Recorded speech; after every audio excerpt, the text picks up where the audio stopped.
때는 BC 597년이었습니다. 바벨론의 침공에 의해서 유다가 무너집니다.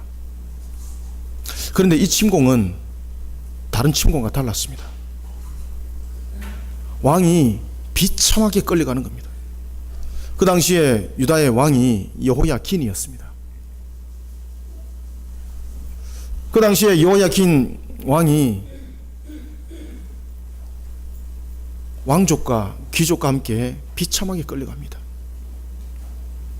여러분들, 포로로 끌려가게 되면은 제일 먼저 생명은 보장받지 못합니다. 포로로 끌려가는 사람에게 여러분 인권 말 꺼낼 수 없습니다. 짐승은 값이라도 있는데 포로로 끌려가는 사람은 그보다 더 못한 겁니다. 이런 포로 속에 함께 끌려갔던 사람이 있는데 바로 오늘 본문에 등장하는 에스겔이었습니다. 그때 에스겔의 나이가 25이었습니다. 혈기왕성한 나이죠. 그의 아버지 이름은 제사장이었던 부시였습니다. 부시. 그리고 난 뒤에 그가 바빌론의 포로로 끌려가고 난 5년이 흘렀을 때였습니다. 어느덧 그의 나이가 30이 되었습니다. 그때 하나님께서 그발 강가에서 소망 없이 포로 생활을 하고 있는 그들 향하여 에스겔을 선자로 세웁니다. 그리고 하나님께서는 놀랍게 그에게 4가지의 환상을 통해서 하나님께서 그에게 말씀을 주십니다. 에스겔은 하나님으로부터 받았던 그 계시의 말씀, 그리고 그가 환상 중에 봤던 것을 4가지를 나눠서 크게 설명을 합니다. 첫 번째는 자신의 소명에 관해서 이야기를 합니다. 소명에 관해서. 자신이 하나님으로부터 받은 소명. 그런가 하면 두 번째는요, 자신들이 BC 597년에 포로로 끌려온 것으로 끝난 줄 알았는데 이것이 끝이 아니라는 거예요. 더 기가 막힌 것은 그로부터 약 한 11년 후에 일어날 사건을 다루고 있는데, 그것은 바로 성전이 회파되고 이스라엘이 완전히 멸망당할 것을 말씀하십니다. 얼마나 충격이 왔는지, 얼마나 충격이 와닿는지. 이스라엘의 나라는 성전이 곧 그들의 국가요, 그들의 국민의 기준이었습니다. 성전이 없어진다는 것은 곧 국가가 없어진다는 것이고 국민된 자로서 자격이 없어진다는 이야기입니다. 다시 말하면 하나님의 백성으로서의 자격이 없어진다는 이야기죠. 그런 그에게 하나님께서는 세 번째, 이방인을 향한 심판과, 그리고 끝난 줄 알았는데 하나님께서 그에게 4번째에 복된 소낙비와 함께, 그리고 34장의 복된 소낙비와, 그리고 37장의 죽은 마른 뼈가 살아나는 그 환상을 통해서 내가 이스라엘을 이렇게 회복시킬 것이라고 하나님께서 말씀을 주십니다. 얼마나 감사한지. 이 사실을 에스겔이 그발 강가에 소망과 희망을 잃어버린 그들 향해서 말씀을 전가합니다. 그때에 오늘 이 본문의 내용은 하나님께서 에스겔에게 환상을 줄 때에 마지막으로 줬던 내용입니다. 그것은 뭔가 하면 성전에 관한 것이었습니다. 성전. 비록 성전이 무너짐을 당할지라도 하나님께서 성전을 다시 일으키겠다는 겁니다. 그런데 이 성전이 자신이 알고 있는 성전과 다른 겁니다. 여러분, 하나님께서는 왜 그에게 마지막으로 환상과 계시의 말씀을 줄 때에 왜 마지막으로 성전에 관한 것을 이렇게 길게 이야기를 하고 있을까요? 성전에 관해서 이야기를 하면서 나중에 기업별로, 지파별로 기업에 대한 분배도 다시 합니다. 하나님께서. 그때에 성전 중심으로 기업의 분배를 받는 것이 레위 지파 제사장들이었고, 그리고 이어서 유다 지파였습니다. 하나님께서는 이러한 성전의 한 환상을 통해서 에스겔에게 계속해서 던져주는 말씀이 있습니다. 그것은 뭔가 하면은 우리가 이 땅을 살아갈 때에, 또한 우리가 새롭게 회복을 받을 때에 제일 가장 중요한 것은 우리의 삶의 환경의 회복이 아니라는 겁니다. 지금 그들은 포로 상태에 끌려져 있습니다. 포로 상태에 끌려 있다 보니까 제일 먼저 중요한 것들이 뭔가 하면 먹고 마시고 자는 문제였습니다. 이들에게는 그런 것들이 허락되질 않았습니다. 그래서 다른 기록 야사에 보면은 그들의 눈들이 마치 늑대와 같고 맹수와 같아서 눈이 그냥 다 뒤집어져 가지고 사람이 사람을 잡아먹을 그런 자세였다. 이스라엘의 역사에 치욕적인 두 역사가 있는데, 그것은 하나는 BC 722년이었고 그리고 하나는 BC 586년의 역사입니다. 그때에 아수르가 BC 722년에 북이스라엘을 무너뜨릴 때 그냥 안 무너뜨립니다. 성을 포위를 해버립니다. 그러고 난 뒤에 그들을 말려 죽입니다. 먹을 것이 없는 거예요. 마실 물이 없는 거예요. 그러니까요, 이 사람들이 눈이 헷가닥 해가지고 자신이 낳은 아이들을 삶아 먹는 거예요. 그것이 BC 586년에도 통일하게 일어났습니다. 왕도 먹을 것이 없고 마실 것이 없어서 왕도 도망가다가 잡혀서 두 눈이 뽑힙니다. 먹는 문제는 너무나도 중요한 겁니다. 포로로 끌려간 상태에서 그들에게는 이런 것들이 보장되지 못했습니다. 그러면은 하나님께서 환상을 통해서 계시의 말씀을 통해서 제일 먼저 해결해야 될 것이 무엇입니까? 먹는 문제, 먹고 마시는 문제, 추구에 대한 문제 아니겠습니까? 이것을 먼저 하나님께서 해결하고 이 문제에 대해서 그들에게 소망과 희망을 이야기를 해야 되는데 그 이야기를 하고 있지 않습니다.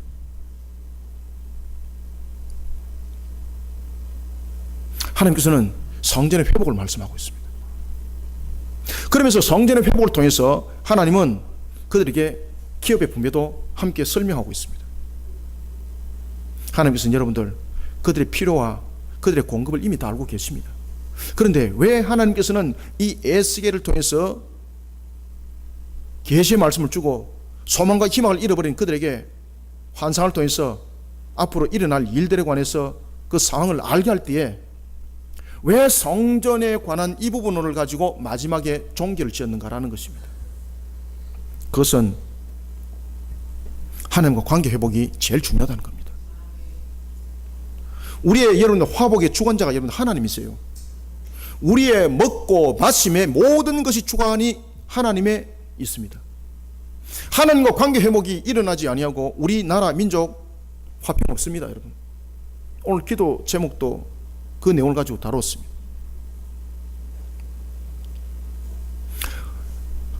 핵잠수함이 있다고, 핵미사일이 있다고, 북쪽보다도 더 강한 군사력을 가지고 있다고 이 문제가 해결될 수 있는가? 절대 그렇지 못합니다. 하나님과 관계 회복이 먼저 일어나야 합니다. 하나님께서는 이 그발 강가에 소망과 희망을 잃어버린 그들에게 하나님과 관계 회복을 말씀하십니다. 여러분, 하나님과 관계 회복 속에 화가 아니라 복이 있는 줄 믿으시길 바랍니다. 하나님과 관계 회복 속에 무너짐이 아니라 세워짐이 일어날 줄 믿으시길 바랍니다. 이 근본을 알아라는 겁니다. 이 근본을. 여러분, 그러면 하나님과 관계 회복을 시킬 때에 우리에게 제일 중요한 요소가 있습니다. 하나님과 관계 회복을 시키기 위해서 왜 여러분들 마지막에 환상을 통해서 성전을 말했는가라는 것은 굉장히 중요한 내용입니다. 하나님은 우리를 피값으로 사면서 우리를 무엇으로 삼았습니까? 그렇죠. 주님의 전 삼았지 않습니까? 그러면 우리는 주님과 하나님과 교통을 어떻게 합니까? 책 펴서 교통합니까? 안 그러면 핸드폰으로 교통하는가요? 어떤 분이 그러더라고요. 한참 설교하는데 핸드폰에 전화가 온 겁니다. 진동을 못 해놔놓고. 그래가지고 무안하니까 핸드폰 들고 네 주님 전화하셨습니까? 네 말씀하십시오. 여러분들, 하나님은 우리에게 그렇게 교통하는가요? 그러면 핸드폰이 없던 시대는 하나님은 어떻게 교통했을까요? 하나님은 우리를 하나님의 전 삼았다 그랬습니다. 찌짐디비는 전이 아니고 성전 삼았단 말이에요. 성전.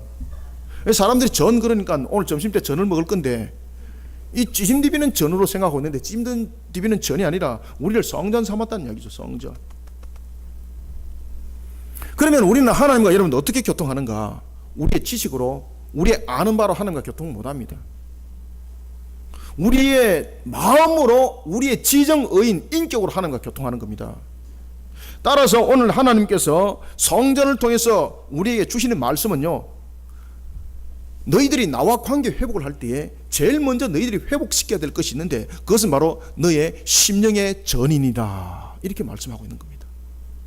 심령의 전이 무너지면은, 마음의 성전이 무너지면은 하나님과 교통이 아니라 마귀하고 교통하게 되어 있습니다.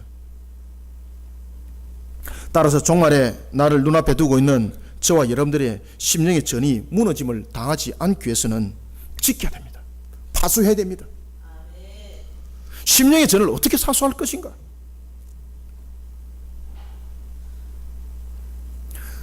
저와 여러분들의 심령의 전이 사수를 하지 않으면은 이 악한 것들이 너무나도 우리의 빈틈을 잘 알고 있기에 앞뒤 뿐만 아니라 좌우 사방을 통해서 우리를 넘어뜨려버리는데 우리는 그것조차도 깨닫지 못하더라는 것입니다. 사랑하는 성도 여러분, 우리가 새하늘과 새 땅의 산 역사의 시련 속에 우리의 모습들을 세우기 위해서는 우리의 심령의 전이 무너짐을 당하지 않아야 됩니다. 마귀가 666의 그 권세, 거짓된 삼위일체의 권세를 가지고 우리를 무너뜨릴 때에 심령의 전을 무너뜨립니다. 그리고 우리를 전부 다 자신의 포로 삼습니다. 심령의 전이 얼마나 중요한지 모릅니다. 그래서 우리는 하나님과 교통을 할 때 인격적 교통을 해야 되는 거예요. 하나님은 신비하십니다. 그럼에도 불구하고 우리가 교통을 이룰 때에 우리가 인격적으로 교통을 하십니다. 그래서 우리의 지정의가 굉장히 중요한 것입니다. 우리의 심령의 전을 바로 세우는 것이 굉장히 중요한 것입니다. 이것이 무너져버리면 그 다음 볼 필요 없습니다. 왜? 소망이 없습니다. 그발 강가에 거하고 있는 포로들과 똑같습니다. 그런데 오늘 여러분들 주목을 하셔야 됩니다. 그러면 하나님께서는 우리의 심령의 전이 무너짐을 당하지 않기 위해서는 어떻게 해야 되는가? 세 가지를 여러분들 사수해야 됩니다. 세 가지를. 제일 먼저 무엇을 사수해야 되는가 하면은, 오늘 여러분들 본문에 보면은 여러분들이 44장 4절에 보면은 성경을 읽어 나갈 때에 오늘 제가 여러분들에게 봉독을 해드릴 때에 한 문을 설명했습니다. 그것은 바로 북문이었습니다. 그런데 이 북문을 말하기 전에 먼저 그 앞에 성경에 보면은 43장에서 동문에 관해서 이야기를 하고 있고, 그리고 계속해서 그 전에 동문과 북문에 대해서 이야기를 하고 있습니다. 뿐만 아니라 40장 32절에도 보면은 나를 데리고 안뜰 동쪽으로 가서 라고 말하면서 계속해서 동쪽을 설명하고 있습니다. 동문을 설명하고 있습니다. 물론 남쪽에 있는 문도 있습니다. 그런데 유달스럽게 오늘 본문에 보면은 나를 데리고 간 방향들과 그 위치를 통해서 하나님께서 우리에게 어떻게 우리의 심령의 전을 사수해야 되는지를 우리에게 가르쳐주고 있다는 것입니다. 먼저 우리가 4절을 먼저 한번 읽읍시다. 44장 4절 시작. 그가 또 나를 데리고 북문을 통하여 성전 앞에 이르시기를 내가 보니 여호와의 영광이 여호와의 성전에 가득한지라 내가 얼굴을 땅에 대고 엎드리니. 아멘. 여러분들, 방금 여러분들이 읽었던 이 북문은 어떤 내용들을 담고 있는가 하면은 에스겔서 8장 내용에 읽어보면은 북문은 바로 타락의 온상입니다. 그래서 북문으로는 들어가지 못하게 하고 있습니다. 그런데 오늘 본문에 보면은 이 북문은 무엇인가? 성전 안뜰의 북문입니다. 성전 안뜰에. 성전 바깥뜰의 북문은 열지 못하도록 하고 있습니다. 그리고 또한 여러분들이 하나를 기억 더 해야 될 것은 뭔가 하면 동문입니다. 동문, 동쪽에 있는 문. 에스겔로 하여금 동쪽에 있는 문을 지나올 때는 동쪽에 있는 문으로 들어가지 못하도록 합니다. 그러면서 성경은 이렇게 말합니다. 동문으로는 하나님만이 들어가는 거니 너는 그곳으로 들어가면 아니 된다라고 말하고 있습니다. 우리는 오늘 이 동문과 북문을 통해서 여러분들 우리의 심령의 전을 어떻게 파수해야 되는가 먼저 여러분 깨달아야 될 것이 있습니다. 그것은 뭔가 하면은 첫 번째 4절부터 5절 통해서 우리에게 주시는 말씀이 있는데, 그것은 타락을 부추기는 세속의 기준에 마음을 쏟아내어서 세상의 곁길을 가지 않도록 항상 하나님께서 계시하신 말씀을 주목하고, 그리고 새하늘과 새 땅의 왕국에 자신의 마음을 쏟아 놓는 자가 되시길 바랍니다. 그렇게 파수하시길 바랍니다. 열어야 될 문이 있고 닫아야 될 문이 있습니다.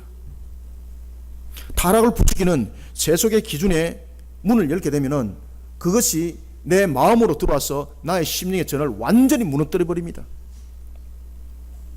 에스겔 선지자가 환상 중에 여호와의 영광이 가득한 성전에 이르게 됩니다. 그때에 그가 지나간 한 장소가 있는데 그것은 바로 오늘 본문의 4절에 보면은 북문이라고 말하고 있습니다. 여러분들, 성전은 문은 참 중요합니다. 그런데 우리가 레위기라든지 출애굽기를 이렇게 보면은 성전에 대한 성소를 지을 때에 문들은 항상 동쪽 방향으로 한 방향으로만 나와 있습니다. 아시겠습니까? 한 방향으로만 나와 있습니다. 그런데 하나님께서 에스겔에게 환상을 통해서 이 성전에 관해서 이야기를 할 때는 동쪽 문만 이야기를 하지 않습니다. 원래 성전에서 없는 북문, 남쪽도 이야기를 하고 있고 서쪽도 이야기를 하고 있습니다. 그런데 실질적인 성전의 문은 성전으로 들어갈 수 있는 방향은 동쪽 문입니다. 그런데 하나님께서 동쪽 문으로는 들어가지 못하도록 하고 있습니다.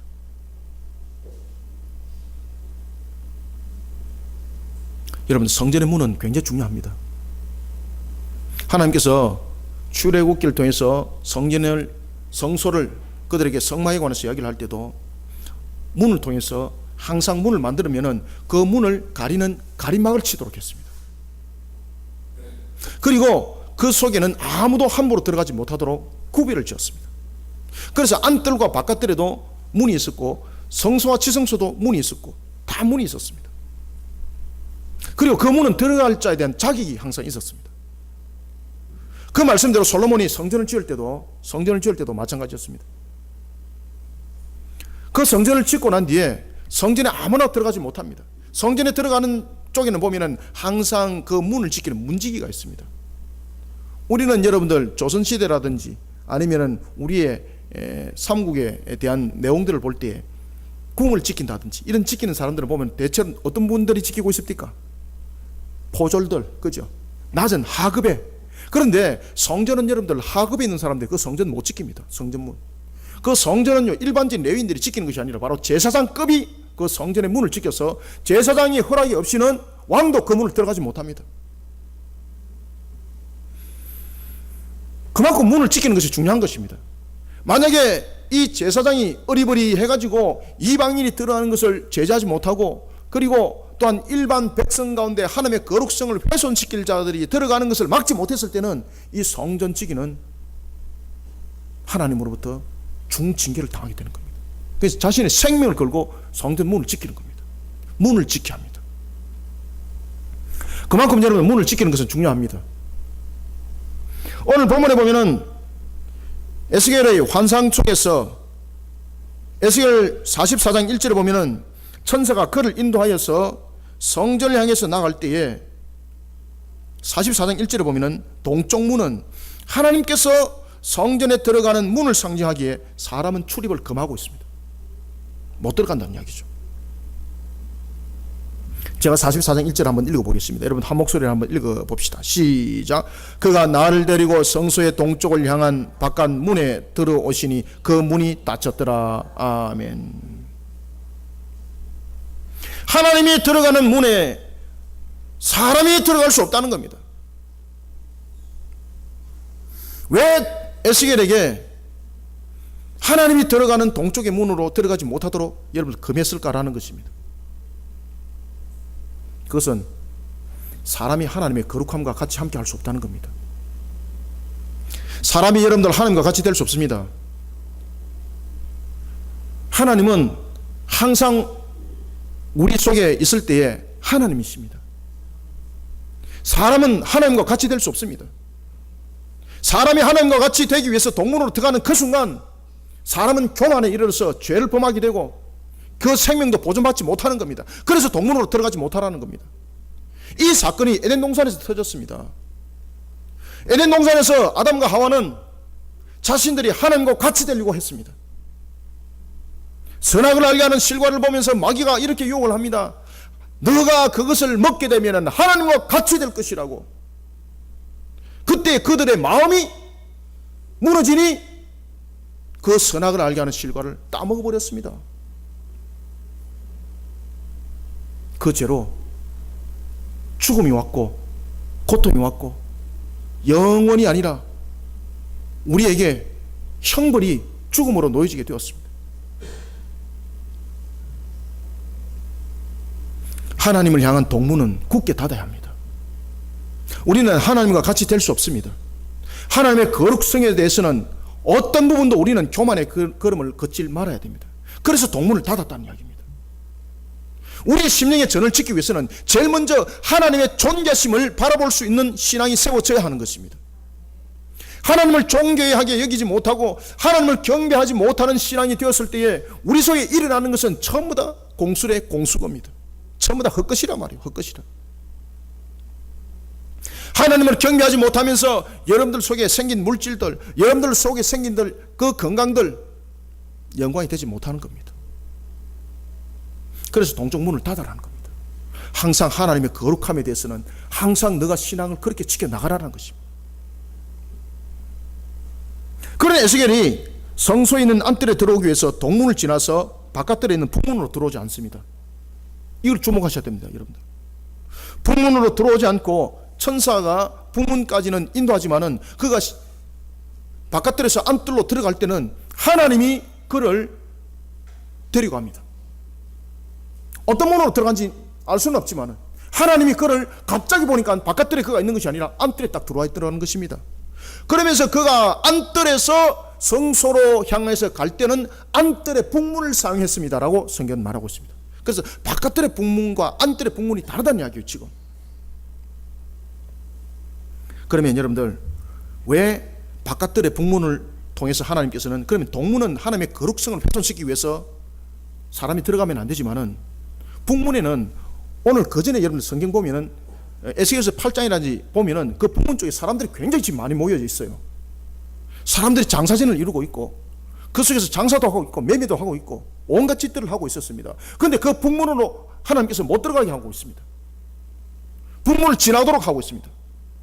왜 하나님은 동문에 대한 거룩성은 훼손시키지 아니하되 왜 사람들이 많이 있는 그 북문 쪽으로는 들어오지 못하도록 했는가라는 것입니다. 에스겔서 8장 3절과 그리고 14절에 보면 여러분들요, 이 북문에 있는 쪽엔 질투의 우상이 있고 우상의 자리가 있고 여인들이 다무스라는 식물의 신을 섬기던 장소라고 성경은 말하고 있습니다. 그러면 이것은 무슨 이야기인가 하면은 그들이 성전 앞에 문 앞에서 있었습니다. 우리는 구원의 백성이야 라고 말하면서 성전 바깥들의 그 문 입구에 그들은 자신들의 생업을 이어갔었습니다. 나는 하나님의 백성이라고 말하면서 그 속에서 자신들의 생업을 만들어갔는데 그 만들어간 생업들이 전부 다 타락이라는 겁니다. 자신들은 그 북문 성전 앞에서 생업들을 이어나가지만은 그들이 만들어 나갔던 생업들은 전부 다 우상 숭배였고 타락이었다 이 말입니다. 그래서 하나님께서 그 북문을 안 열어주는 겁니다. 왜? 그 북문을 여는 순간 성전의 성소가 우상 숭배와 더러운 것들로 완전히 거룩성을 훼손시켜버리기 때문에 그래서 북문의 문을 닫아버리는 겁니다. 말 그대로 타락한 세속의 기준을 이루고 있는 화려한 장소, 환상 중에 에스겔은 그런 타락의 중심이 되어 있는 그곳에 마음을 빼앗기지 않습니다. 얼마나 그곳에 여러분들 머무르고 싶겠습니까? 북문 쪽에는 보면은요, 사람들의 생기가 있어요. 아이고, 얼마나 많은 사람들이 장사진을 이루고 그 속에는 화려함이 있고 먹고 마시고 말이죠. 그런데 하나님께서는 그 북문을 지나오도록 합니다. 환상을 통해서 동문의 출입문을 막은 것은 바로 하나님의 영광을 침범하는 죄악을 저지르는 자가 되지 말라는 것입니다. 우리는 심령의 전을 그렇게 지켜야 합니다. 그런가 하면 북문의 환상을 통해서는 자신의 죄악을 보라는 거예요. 너의 모습이 이렇게 돼서는 심령의 전이 무너진다는 이야기입니다. 너가 모습이 이렇게 돼서는 너의 모습이 성전 입구에 아무리 있을지라도 마태복음 25장의 말씀처럼 주여 납니다 문을 열어 주옵소서라고 문을 두들질라도 주님께서 말씀하십니다. 나는 너를 모른다라고 그런 지경에 이른다는 겁니다. 바로 북문의 환상은 과거의 자신들의 죄악된 모습이었습니다. 우리들의 세속적인 삶의 모습을 담고 있었습니다. 그것은 바로 타락한 세속의 길이었습니다. 북문의 문이 닫혔고 북문으로 들어오지 못하도록 한 것은 바로 그런 타락의 세속의 길을 걸어서는 하나님의 임재함으로 나올 수 없다는 겁니다. 그 타락함 속에 있을 때는 심령의 전이 무너져서 성전에 절대 못 들어온다는 이야기입니다. 하나님 나라 못 간다는 이야기죠. 그러니 우리의 심령의 전이 무너짐을 당하지 않기 위해서는 두 가지의 문을 단단히 기억하라. 첫 번째는 하나님의 거룩함을 훼손시키는 어떤 행위도 용납하지 마라. 그 문을 닫아라. 그 다음에 두 번째는 북문을 닫아라. 왜 북문을 닫습니까? 세상의 타락과 세상의 유혹 속에 빠뜨려져 내 심령이 무너짐을 당하고는 하나님 나라는 없다라는 것입니다. 그래서 이 두 문을 굳게 닫으라는 겁니다. 에스겔은 하나님께서 하신 말씀대로 여호와의 성전의 모든 규례와 모든 율례를 하나님께서 말씀하십니다. 너의 귀로 들었으면은 너는 그 성전의 입구와 그 성소의 출구를 전심으로 주목하라 그럽니다. 하나님 말씀대로 에스겔은 하나님의 성전의 모든 규례와 모든 율례를 자신의 귀로 들었습니다. 그리고 자신은 성전의 입구와 그리고 성소의 출구를 전심으로 주목하였다라고 그는 말하고 있습니다. 4절과 5절 우리가 두 절을 한 번 더 읽읍시다. 시작. 그가 또 나를 데리고 북문을 통하여 성전 앞에 이르시기로 내가 보니 여호와의 영광이 여호와의 성전에 가득한지라 내가 얼굴을 땅에 대고 엎드리니 여호와께서 내게 이르시되 인자야 너는 전심으로 주목하여 내가 네게 말하는 바 여호와의 성전의 모든 규례와 모든 율례를 귀로 듣고 성전의 입구와 성소의 출구를 전심으로 주목하고. 아멘. 어디로 들어와야 되는지 주목하라는 이야기예요. 그래서 성전의 입구, 성소의 출구 전심으로 주목하라고 말하고 있습니다. 절대 북문을 열면 안 된다는 이야기입니다. 다시 말하면 교회도 마찬가지입니다.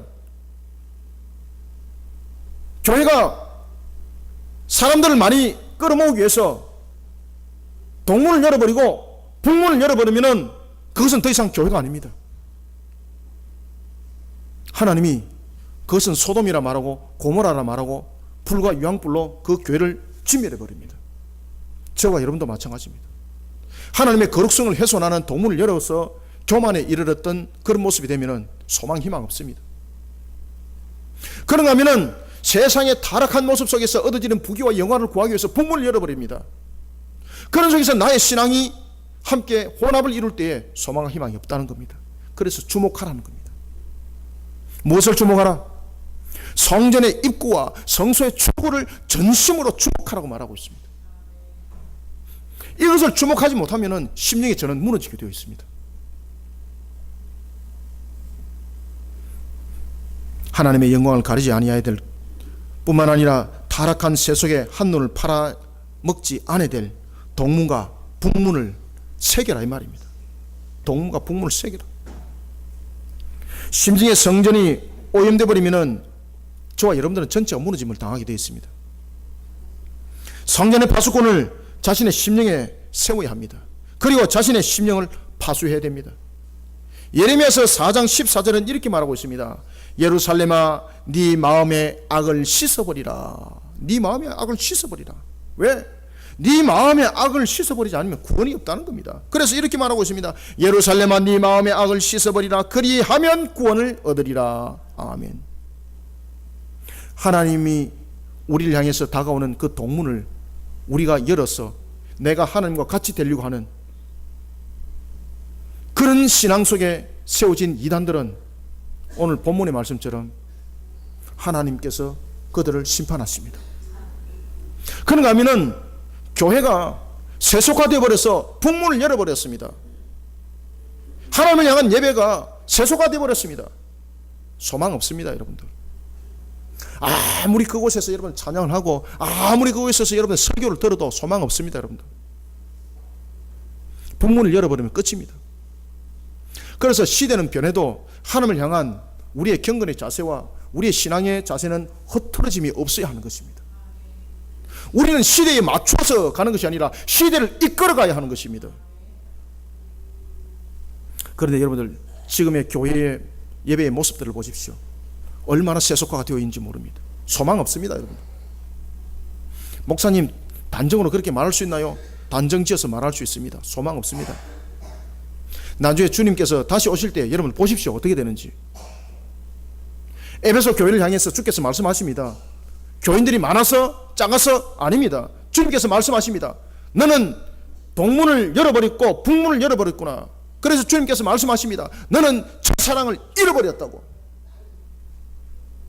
하나님께서 라오디아 교회를 향해서 심판을 말씀하십니다. 라오디아 교회가 가난했어요? 아닙니다. 부자입니다. 아주 부자입니다. 먹을 것이 없었어요? 아니에요. 교인들이 없었어요? 아니에요. 네가 세속과의 북문을 열어서 나를 완전히 팔아먹었구나.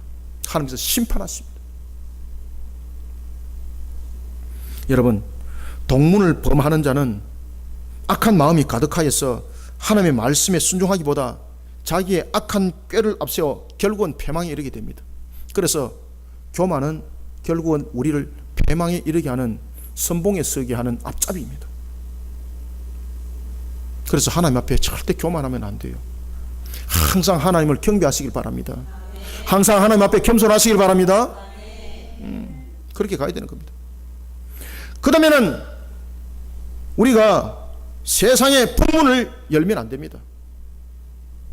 세상에 타락한 북문의 곁길을 가질 않아야 됩니다. 세상에 타락한 북문의 곁길을 가게 되면 마귀에 이끌려 갑니다. 마귀가 주는 검은 보화가 여러분 손에 쥐어질지라도 그 검은 보화는 나를 죽게 만드는 징표입니다.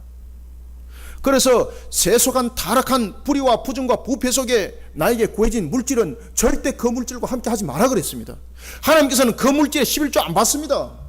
여러분들은 드리지만은 하나님은 안 받습니다. 그렇게 부정하게 여러분들이 이익을 구했습니까? 감사금 드립니까? 하나님 안 받습니다. 여러분들 하나님 안 받습니다. 타락한 북문 열면 안 됩니다. 타락한 북문 열어서 잔치하면 안 됩니다. 타락한 북문 열어서 부귀 영화를 누리려고 꿈에도 꾸지 마십시오. 곧 여러분들을 죽이는 것입니다. 그래서 우리는 가난해도 가난한 것이 아닙니다. 우리는 가난하도 물질로 비록 가난하지만 영적으로 부한 자임을 믿으시길 바랍니다. 나눠줄 것이 있는 거예요. 나눠줄 것이. 세상에 오염된 북문을 열어버리면요 그렇게 나눠줄 영적인 양식이 없어요. 여러분들 이미 그 영을 다 팔아먹었기 때문에. 종말의 시대 마귀에게 이끌려 하나님의 영광을 침범하는 교만의 동문, 세상에 타락한 북문의 길을 걷지 않도록 에스겔 선지자처럼 하나님께서 계시하신 그 말씀을 주목합시다.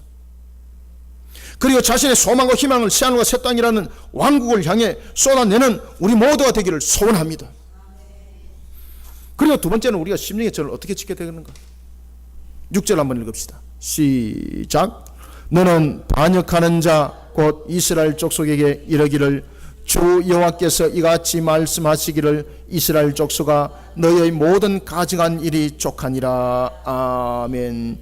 여러분들 하나님으로부터 반역한 자라고 들리면 이거는 끝장입니다. 성경에 보면 하나님으로부터 반역한 자라고 들림을 받았던 자가 있습니다. 누구였습니까? 제가 조금 이따 말씀드리겠습니다. 따라서 우리는 두 번째는, 첫 번째는 동문과 북문을 통해서 하나님의 거룩성을 항상 지켜나가는 우리의 심령의 전, 그리고 세상의 어떤 부분도 하나님을 혼합하게 만드는 타락한 문은, 북문은 열지 아니하는 그런 속에 우리의 심령의 전을 우리는 지켜야 된다. 그런가 하면 두 번째는요, 항상 관찰하는 자세를 가져야 됩니다. 항상 관찰하는 자세를 가지고 나의 심령의 전을 여러분 지켜야 됩니다. 따라서 우리는 6절부터 7절 통해서 우상 숭배적 요소를 가지고 있는 세속화된 그 믿음, 세속화된 믿음이 자신의 심령의 전을 무너뜨리지 못하도록 하나님을 향한 자신의 신앙을 무너뜨린 요소는 없는지 항상 관찰하는 경계의 자세를 잃지 않길 바랍니다. 제가 방금 무슨 믿음이라 그랬습니까? 세속화된 믿음이라 그랬죠. 믿음도 여러분들 여러 질입니다. 믿음이라고 여러분들 다 같은 믿음 아닙니다. 그것을 믿음으로써 죽는 믿음이 있습니다. 바로 이단과 사이비 그리고 우상 숭배자들이 말하는 믿음은 마귀의 사슬입니다. 그것을 믿는 순간 죽음입니다. 그 믿음은 저와 여러분들을 심령의 전으로 세우는 것이 아니라 무너뜨리는 파괴의 도구입니다. 거짓된 믿음은 우리로 하여금 하나님과 교통을 끊어버리게 만듭니다. 우리의 신앙을 무너뜨려 하나님 나라에 이르지 못하도록 합니다. 결국은 하나님으로 하여금 우리에게 들려지는 음성이 하나 있습니다. 반역을 일컫는 자라고. 오늘 본문에 보면 여러분 보십시오. 6절에서 뭐라고 말하고 있습니까? 너는 반역하는 자로 말하고 있지 않습니까? 하나님을 향한 믿음이 아니라 거짓된 믿음, 그 이단과 사이비를 통해서 믿음, 우상 숭배를 통한 그 믿음의 믿음은 하나님을 향해서 한 가지 들려지는 음성이 있는데 반역자라는 겁니다. 반역자. 여러분, 민수기 17장 10절에 보면은 마귀의 사슬에 휘감겨서 하나님으로부터 반역을 일으킨 자가 있습니다. 반역자 누굽니까? 고라당이죠. 고라당. 고라의 무리들은 하나님을 향한 믿음이 아니라 자신들의 능력을 앞세워서 하나님께서 세우신 모세와 아론을 부정합니다. 그리고 하나님을 대적합니다. 그런 그들 가리켜서 하나님께서 반역한 자라고 말하고 있습니다. 반역한 자. 그 반역한 자는 어떤 역사가 일어났는가? 고라당의 250명이 단 한 명도 남기지 아니하고 전부 다 불로 태워짐을 당했습니다. 그런가 하면은 고라를 함께 따랐던 그 추종 세력들 14,700명이 연병으로 전부 다 죽임을 당했습니다. 한순간이 말입니다. 성경은 말합니다. 반역한 자라고. 하나님으로부터 여러분들 반역을 일으키는 반역한 자라고 그 이름이 들리는 순간 그는 살아날 길은 없습니다. 그 반역한 자들이 얼마나 똑똑했는지 모릅니다. 모세와 아론보다도 똑똑했기 때문에 내가 당신보다도 더 능력이 있기 때문에 내가 지도자가 되어야 된다고 말하고 있었던 겁니다. 하나님은 그 사람이 무식하기 때문에 반역자로 말하지 않습니다.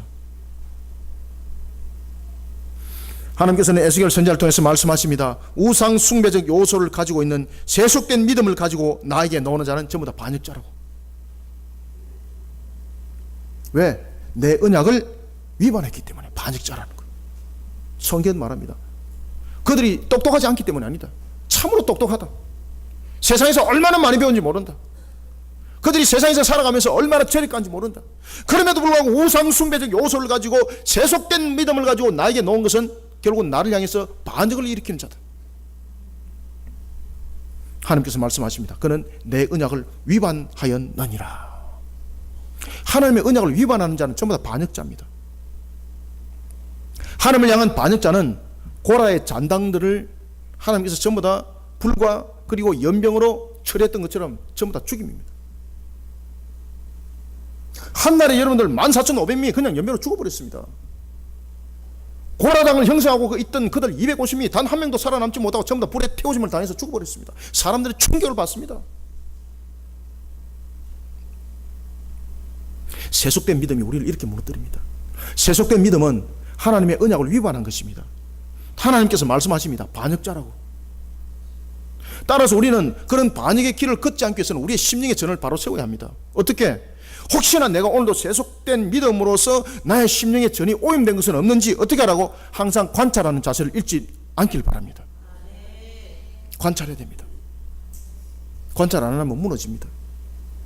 댐이 여러분들 그냥 무너지던가요? 댐이 눈에 볼 때 큰 구멍이 있으면 오히려 그 댐은 무너짐을 당하지 않아요. 그 큰 구멍을 메꾸기 위해서 사람들이 얼마나 여러분들 모든 수단과 방법을 다 가려서 그것을 막습니다. 그런데 바늘 만한 것은 사람들이 관심을 두지 않아요. 에이 괜찮아 내일 하지, 에이 괜찮아 이러다 나중에 바늘 구멍이 어떤 구멍이 됩니까? 소구멍이 되고 그것이 터널이 돼서 무너져서 끝나는 겁니다. 항상 관찰해야 돼요. 항상 나에게 세속화된 믿음, 이 잔존 세력은 없는지 항상 여러분들 관찰하는 속에 나의 심리의 전을 지켜나가시길 바랍니다. 오늘도 우리에게 주신 말씀을 우리는 삼가 깨달으면서 예수 그리스도 외의 구원론을 말하는 그 구원은 우리를 무너뜨리는 세속된 믿음이라는 것을 여러분들이 반드시 아시길 바랍니다. 이런 신학적인 논쟁들이 얼마나 끊임없이 지금도 일어나고 있습니다.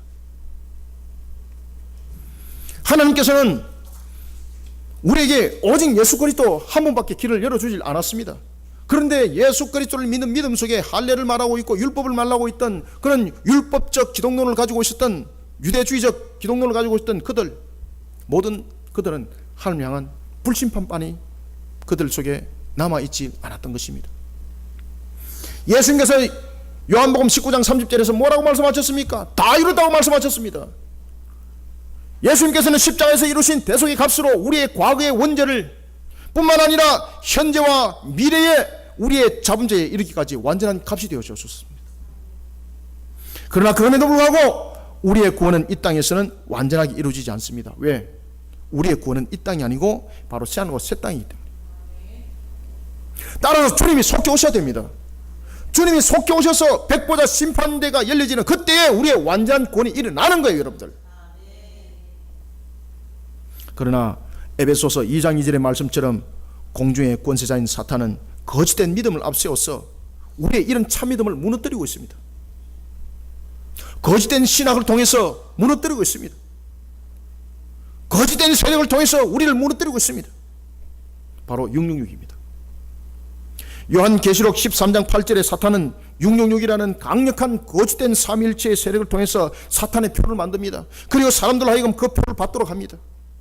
여러분, 사탄의 표인 666은요, 지금 현재 유엔에 대한 그런 시스템이 아니고 베리칩이 아닙니다. 여러분들 착각하지 마십시오.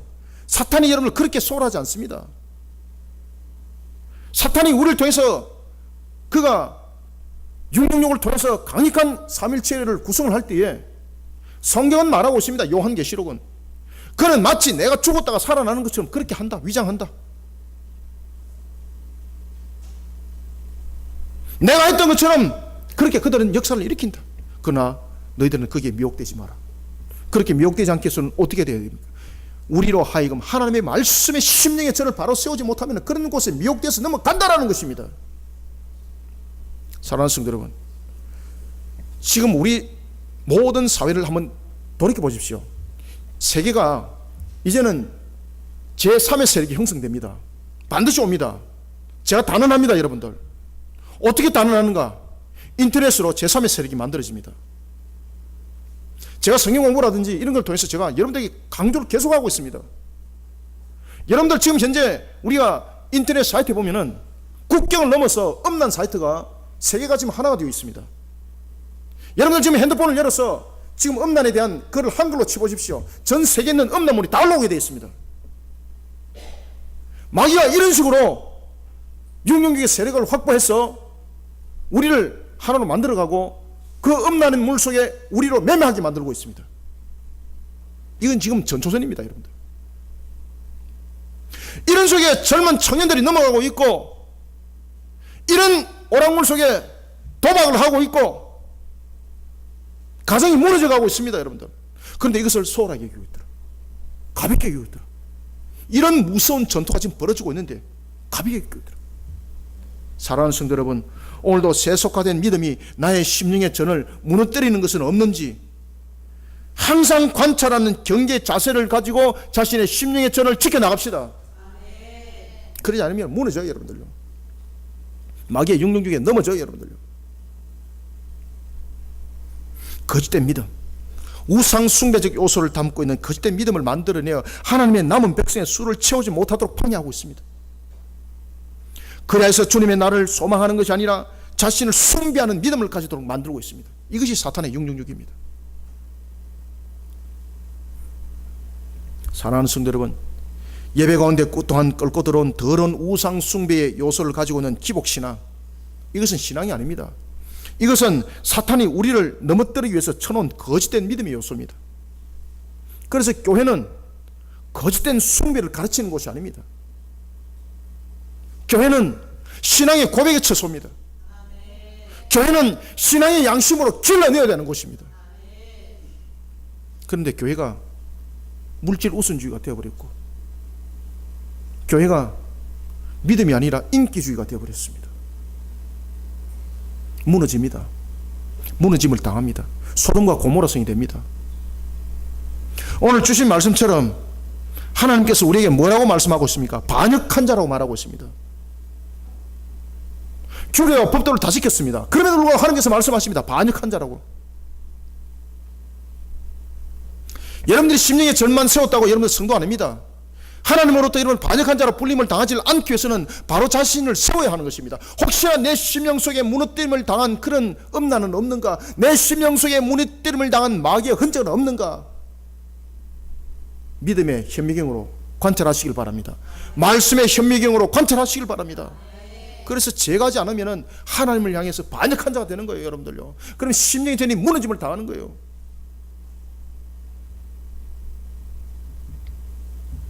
제가 우리 성경 공부라든지 목요일날 성경 공부, 그다음 우리 큐티 하는 것들, 그러니까 저희들 일주일에 동영상이 굉장히 많이 올라갑니다. 저는 처음에 유튜브라는 자체를 저는 몰랐었습니다. 그러면서 이제 작년부터 유튜브에 동영상을 올리면서 유튜브가 뭔지를 제가 알게 되었습니다. 근데 제가 깜짝 놀랐었습니다. 왜냐하면 저희 동영상에 이상한 것이 함께 묻혀 들어온 거예요. 이게 뭔지 클릭을 해봤습니다. 제가 뒤로 넘어질 뻔했습니다. 음란문들이 말입니다. 막 그냥 치고 들어오는 거예요. 그냥 무서워요, 여러분들요.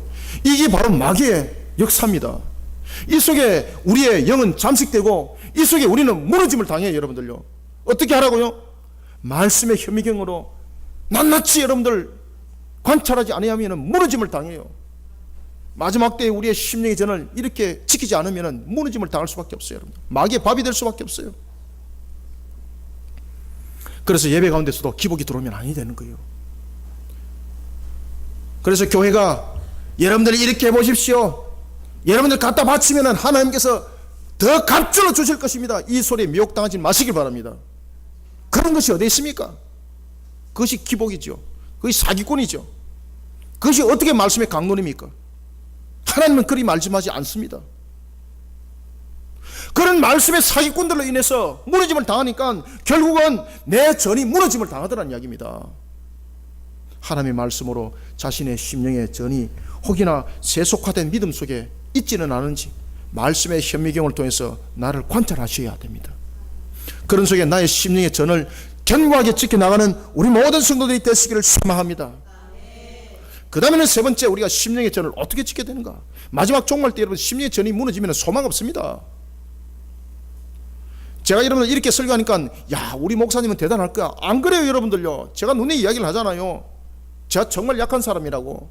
저는 오늘도 주님을 붙들고 있지 않으면 저는 무너지는 사람이라고. 맞다 그러잖아요, 핸드폰도. 딱딱 시간 맞춰서 저한테 이야기 하잖아요. 얼마나 여러분 핸드폰도 여러분 능력이 있는지 모릅니다. 12시가 되니까 12시 됐다고 밥 먹자 그러고 빨리 마치라고 이야기를 하고 있고, 그럼에도 불구하고 하나님께서 말씀하십니다. 끝까지 하라고. 끝까지 하라고.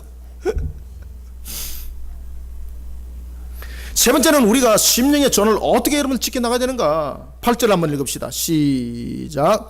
너희가 내 성물의 직분을 지키지 아니하고 내 성소에 사람을 두어 너희 직분을 대신 지키게 하였느니라. 아멘.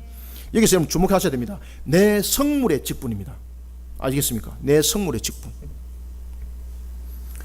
그러면 우리는 세 번째, 마지막 종말 때를 향해서 우리의 심령의 전을 어떻게 지켜야 되는가? 8절에 말합니다. 세 번째, 하나님 앞에 자격 없는 자가 되지 않도록 신앙의 모양만을 갖추고 있는 신앙의 정체성을 무너뜨려버리고 하나님 앞에 거룩하고 가치 있는 심령의 전을 만들어가면서 자신의 심령의 전을 지키시길 바랍니다.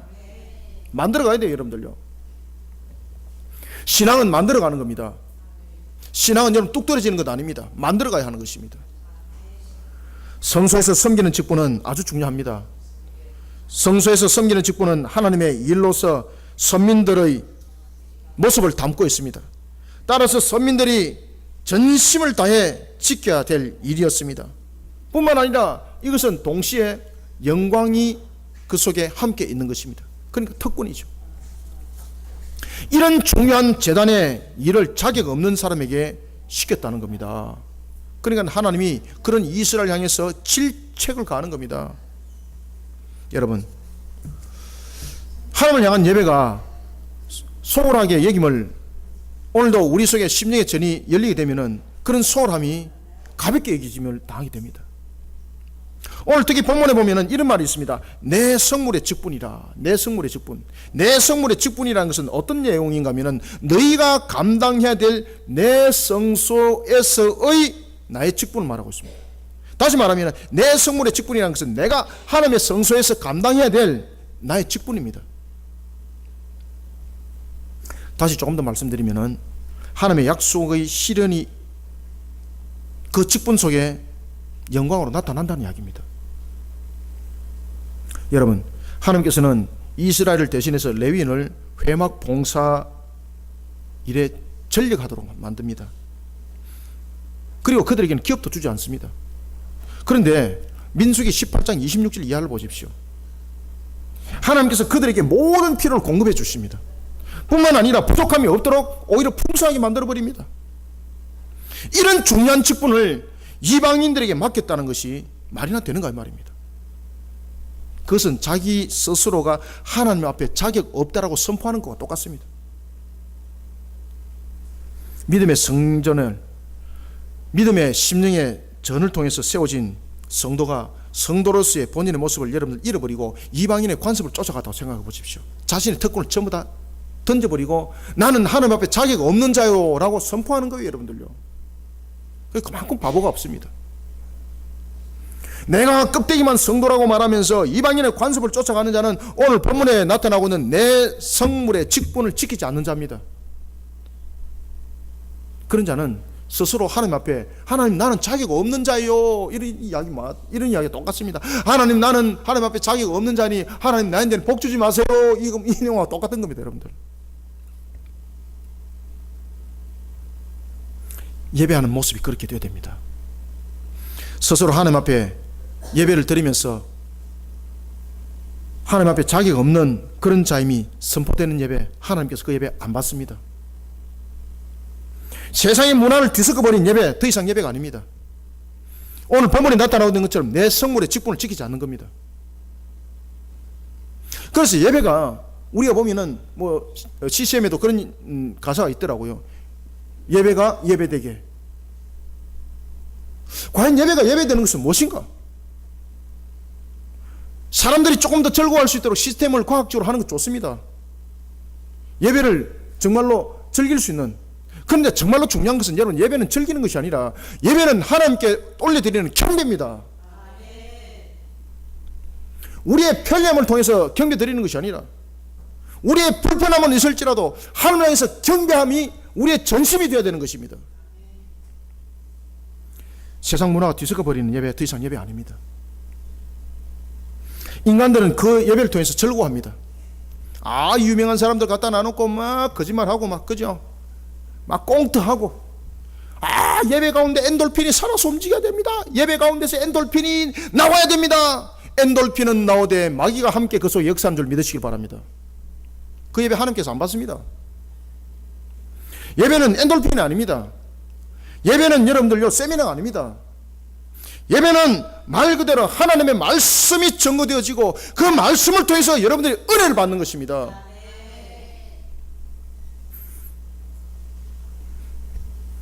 그런데 예배가 코미디가 되어버렸습니다. 웃겨야 되고 시간 맞춰서 끝나야 되고 그렇지 않습니다, 여러분들.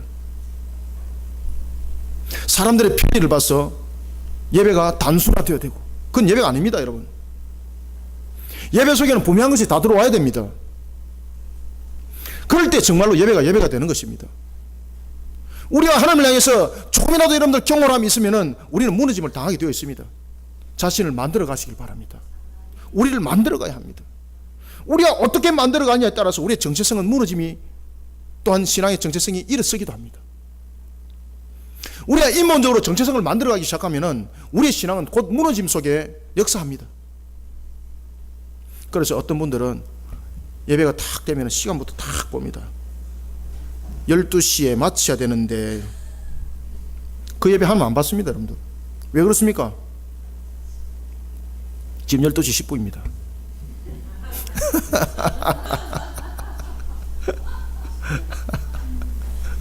하나님 하라는 거 끝까지. 아시겠습니까? 왜 그런가 하면 한 영혼을 구원하는 것이 더 중요한 거예요. 정말로 이 예배를 통해서 우리의 영혼이 밝아지는 것이 더 중요한 거예요. 10분 늦어서 굶어 죽을 일 없고 10분 늦어서 여러분 나이 한 살 더 먹을 일 없습니다. 예배는 엔돌핀이 살아나는 건 아닙니다. 예배는 코미디가 아닙니다. 예배는 하나님을 향해서 경배함입니다. 어떤 분들이 제보고 늘 걱정하면서 이런 이야기를 합니다. 목사님처럼 설교하면 교회 헌금 없어요. 우리는 헌금 시간이 없습니다. 교회가 여러분들 잘 아시지만 우리는 들어오실 때에 신앙으로 예물을 드리도록 하고 제가 일철 말하지 않습니다. 당신 왜 11조 안 해요? 그런 소리도 저는 안 합니다. 그런데 여러분들 놀랄 사실은 우리 교회 헌금 안 모자랍니다. 안 모자랍니다. 지금까지 우리 교회 임대료 밀린 적 없습니다. 한 번도 없습니다. 한 번도 없습니다. 목사님 단 한 번은 있었겠죠. 단 한 번도 없습니다. 여러분들 단 한 번도 없습니다. 여러분들이 잘 아시잖아요. 우리 정말로 다른 사람들 쳐다보면 정말로 끼니 정도 먹을까? 라고 말했지만은 우리 보십시오. 당당하게 전교인 수련회 가잖아요. 사람들이 깜짝 놀라요. 여러분들요. 그 교회에서 갔다 왔어요. 갔다 왔다니까요. 갔다 와가지고 내년 거 지금 계획하고 있습니다. 내년 거. 그래서 내년에는 언제 어디 갈 것인가라는 것을 요번 달고 다음 달에 이제 또 현지 가려고 그럽니다. 대단하죠, 그죠? 여러분들 예배 속에 하나님의 은혜 있습니다. 우리의 엔돌핀이 살아나는 것이 아니라 예배를 통해서 하나님의 일하심이 우리 속에 나타나고요, 예배를 통해서 우리의 일으킴이 나타납니다. 그래서 예배는 은혜라 그러잖아요. 하늘 문이 그렇게 해서 열리는 겁니다. 사랑하는 성도 여러분, 오늘도 나의 성물의 직분을 지키지 아니하여서 하나님께서 말씀하실 때에 너는 내 성소에 이를 자격이 없느니라 라고 하나님으로부터 음성 들리지 않길 바랍니다. 심령의 전을 바로 세웁시다. 오늘도 심령의 전을 바로 세우는 일에 만들어가는 우리 성도들이 되시길 바랍니다. 거룩한 모습으로 만들어 갑시다. 시대는 바뀌어졌을지라도 하나님을 향한 경배의 모습을 만들어 갑시다. 세상을 이끌어 가야 합니다. 세상 사람들이 고리타분하다고 말하지만은 하나님의 말씀인 계명을 지키면서 나의 신앙의 정체성을 만들어 갑시다.